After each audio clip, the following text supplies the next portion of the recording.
So I'm gonna keep the window down, but I just wanted to say I got some pretty cool neighbors. So there's a neighbor across the street. He's a mechanic.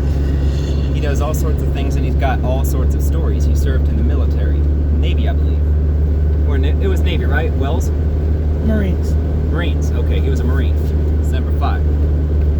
And then we got another neighbor named Richard that's, like, when I came here, I said it felt enchanted.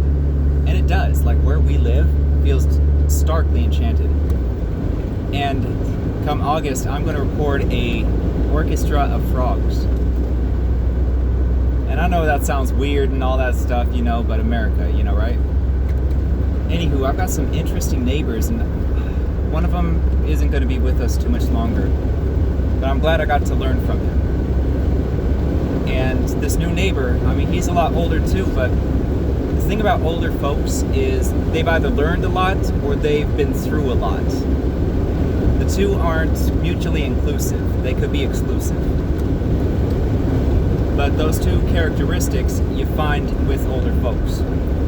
And I really appreciate and value the insight that they give. I mean, they're just friendly neighbors.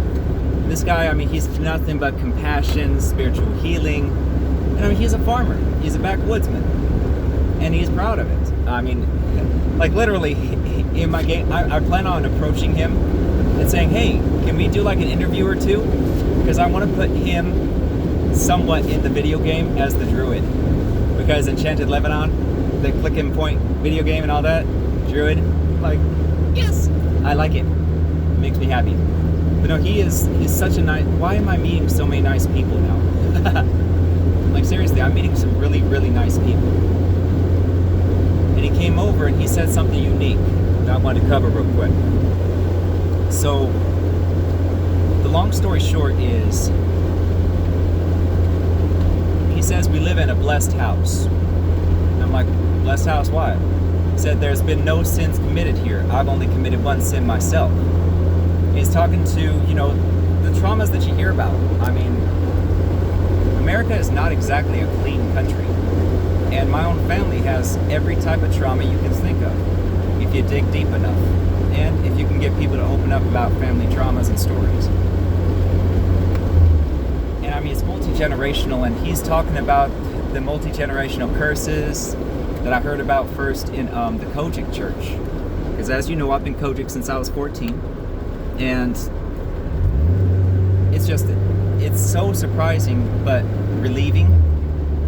It's like a breath of fresh air to meet somebody like yourself from a completely different background that's willing to share information and be friendly.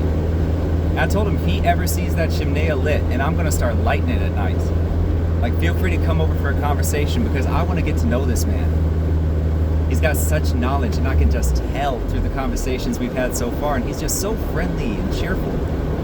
I love that I got to meet this man. I really do. In fact, this guy right beside me, I mean, he's practically my brother now. You know what I mean? Why don't you say hi, Warren? Hello. Sean is a cool guy. You can trust him. He was a Navy fire chief. But no, in some ways I feel cursed with my life, but in some ways I feel blessed. And I'm choosing to look for the brighter side of things. You did not stop, sir. So, I just wanted to throw this video out there.